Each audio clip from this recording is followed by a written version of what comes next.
was allegedly raped and murdered a few days ago. The child had been locked in her own home. Her brother found her bound and gagged and aflame in this back room. She was 16. The third child allegedly burned and raped in India in a week. One died and another was hospitalized in almost identical alleged attacks in Jharkhand province, 800 miles away. But outrage over what some have called an epidemic of violent sex crimes first boiled over this year in January in Jammu, 1,000 miles north. The child was held here in the village temple dedicated to the Hindu god of Ram. She was held for several days. She was drugged, she was tortured, and she was raped by several men.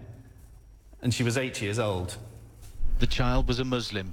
Her body was found not far down this jungle track. The accused in this case have denied all of the allegations against them.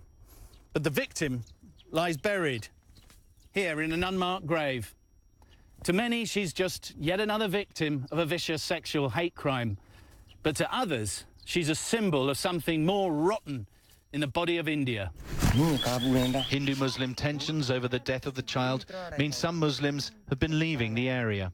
There is a mob standing everywhere in India, waiting for a signal to attack Muslims. They think we'll deal with the repercussions later. No one is held accountable. Human rights groups are blaming the government and the ruling party. I squarely hold the government of India responsible, the ruling party responsible, for creating an Islamophobic and anti-Dalit climate that justifies acts of sexual violence and other forms of violence against these minorities. India's government has scrambled to react to public outrage over the attacks on Muslims and Dalits, so-called untouchables. Minister, what efforts are the Indian government and its agencies working to try to put an end, which critics would say is an epidemic of sexual violence, an epidemic of rape? There was a commotion in the country and we responded to that. And today we have changed the law by an ordinance. If under 12 years, you will be given death penalty.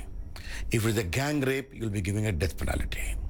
And your life imprisonment shall be for the whole of the life. What is important is, I must be very honest to you, we have to improve our conviction more. We have to fast-track our investigation more. We have to sensitize the entire machinery of delivering justice to be more alarmed to this challenge. In 2012, just under 25,000 women were reported raped in India. That figure, according to government statistics, jumped to about 40,000 in 2016, revealing perhaps the scale of a long-standing problem. Are you all from this town or nearby? This group of survivors and their families are from the small town of Bharatpur, 4 hours from Delhi. In almost every case, they allege the rapists were from higher castes, and that after reporting the assaults, they had been subjected to brutal intimidation to drop the charges. 1, 2, 3. You have to be strong to survive an attack, brave to report it, and especially if you're untouchable. A knife was held to her throat by her high caste rapist. He was jailed after she got legal help here. She says that since the conviction, there have been attempts to destroy her house, and her crops have been uprooted. Her husband and his brothers frequently abducted and beaten. They called me a whore, she says.